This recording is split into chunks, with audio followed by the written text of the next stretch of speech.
Pensez-vous vraiment qu'il n'y avait plus rien à raconter sur la suite de leur histoire? Regardez-les, regardez-les bien. Les reconnaissez-vous? Ce sont les princesses des contes de votre enfance.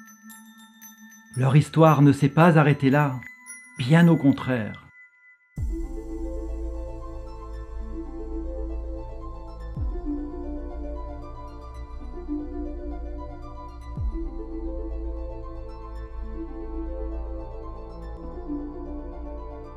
Prenez Rouge par exemple. Serviable, Rouge apporte quelques provisions dans son panier pour sa mère grand.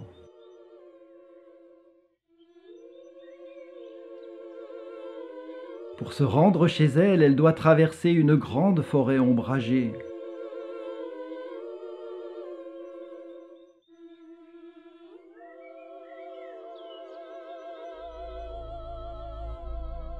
Quelle est cette étrange impression de se sentir toujours observée? Succombera-t-elle à la tentation? Elle finit toujours par craquer devant tant de nourriture.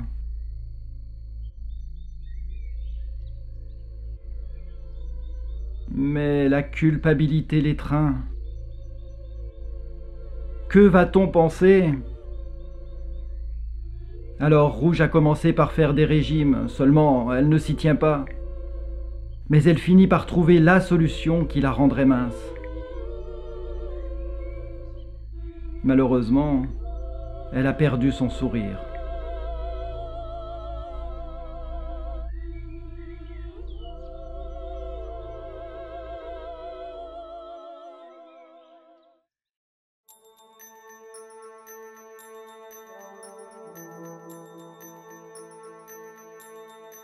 Voilà Aurore. Aurore ne peut se maintenir active très longtemps. À l'âge de 15 ans, une stupide piqûre lui fit un traumatisme irréversible. Atteinte de narcolepsie, on la surnomme la Belle au bois dormant. Malgré ce handicap, elle poursuit son travail de couture. Elle s'applique tout en luttant contre le sommeil.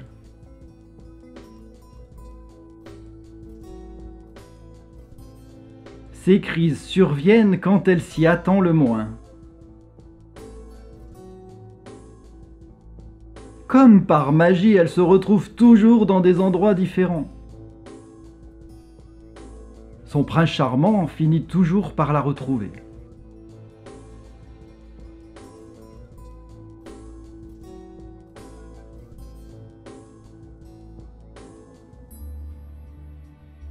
Elle était là, si jolie qu'il ne put en détourner le regard. Il se pencha sur elle et lui donna un baiser. Alors la Belle au bois dormant s'éveilla, ouvrit les yeux et lui sourit.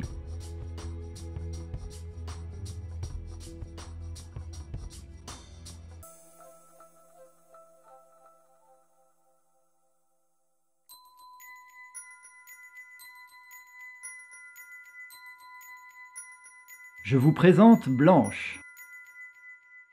Blanche, elle, est une femme surmenée. Elle ne voit plus la fin de ses journées ni de ses nuits.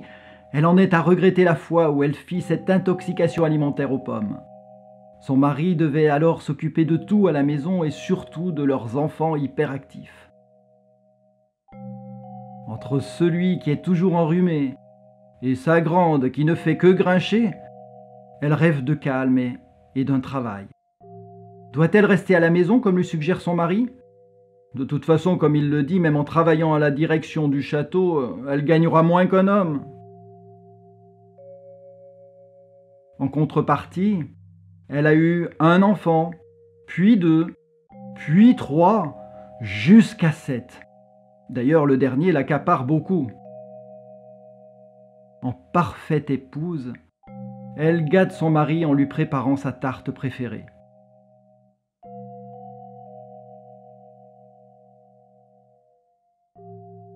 Elle en est à sa 3e dépression postpartum, voyez-vous.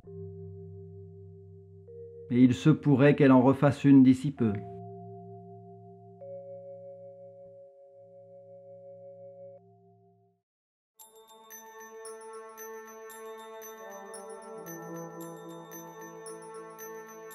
Voilà Alice, notre chère petite rêveuse. Alice s'est enfermée dans son monde.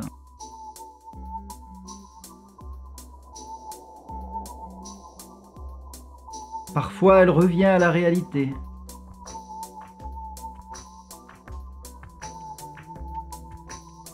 Au début, ces jeux de course avec un lapin en retard, en compagnie d'un chat qui sourit dans le ciel, mais aussi poursuivi par une reine qui veut lui couper la tête, amusaient tout le monde. Alice avait une telle imagination. Ce n'était que plaisanterie d'enfant.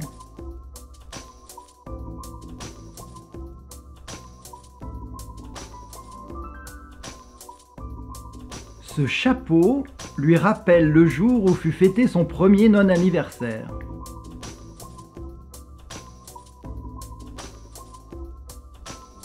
Non, il n'est vraiment pas fait pour elle. Elle est devenue grande maintenant.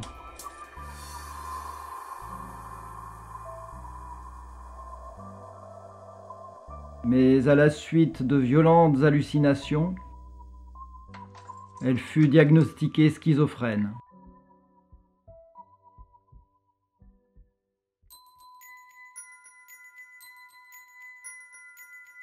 Je vous dévoile Jasmine.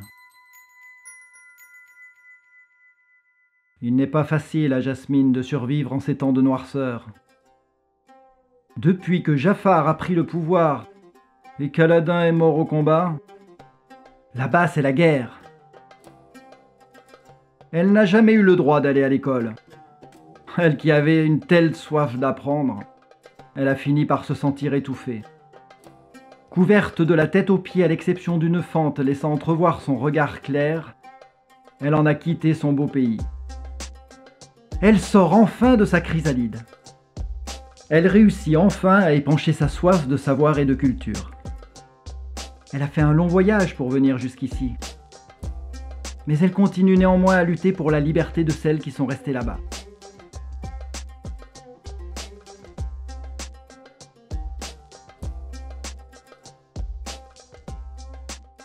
Mais son propre combat n'est pas fini, loin de là. Il ne fait que commencer.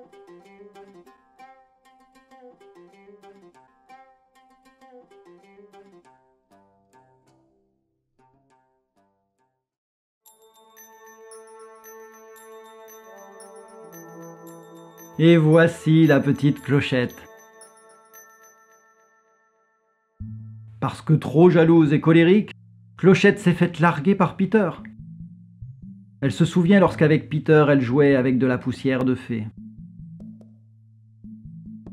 La poussière est devenue péché mortel. Elle choisit alors de se reconvertir dans un métier un peu particulier. Marchande de poudre magique. Elle vend sa marchandise en prétendant que cette poudre fait planer jusqu'au pays imaginaire et que là-haut tout est effacé et pardonné. Oh, bien sûr, la transaction se fait en toute discrétion.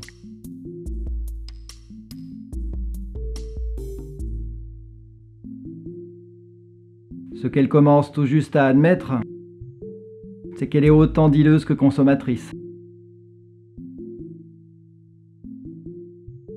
Un jour, elle ne pourra plus faire machine arrière.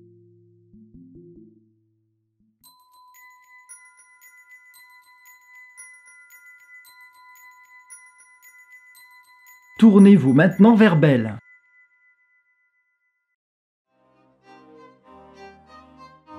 La voyez-vous? Belle a pourtant l'air bien, elle. Dans son château, à passer ses journées à jardiner ses roses qui ne fanent jamais, et à lire dans la grande bibliothèque. Mais qu'a-t-elle donc à se plaindre de son homme alors que tant d'autres sont dans la misère? Personne ne comprend. D'ailleurs, elle-même doute et se dit qu'elle n'est pas si malheureuse. Car au fond, Adam l'aime. et elle est sûre qu'il ne recommencera plus.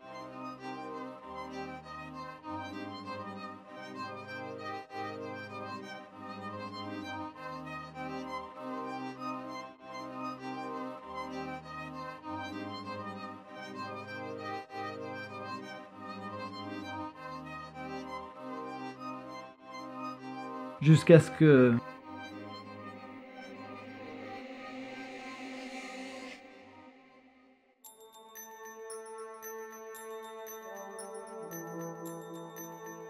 Pauvre Cendrillon! Mais qu'est-elle devenue? Princesse déchue dans sa robe de fortune? Cendrillon! Les cartons sont ses seuls abris. Cet objet en verre lui donne du courage. Non, ce n'est pas une chaussure, mais une bouteille.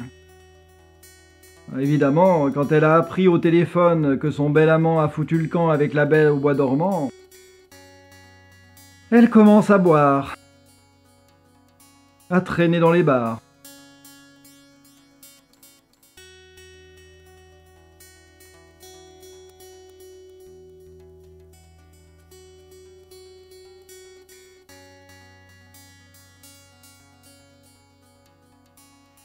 Titubant sur le trottoir, sans plus d'espoir, elle broie du noir. Emmitouflée dans son cafard, elle se dit qu'il est trop tard.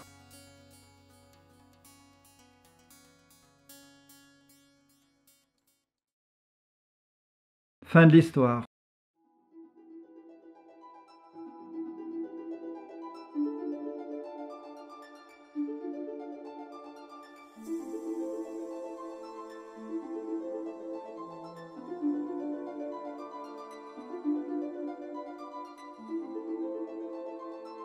Il n'y a pas d'émancipation possible sans prise de conscience de ce par quoi on est asservi.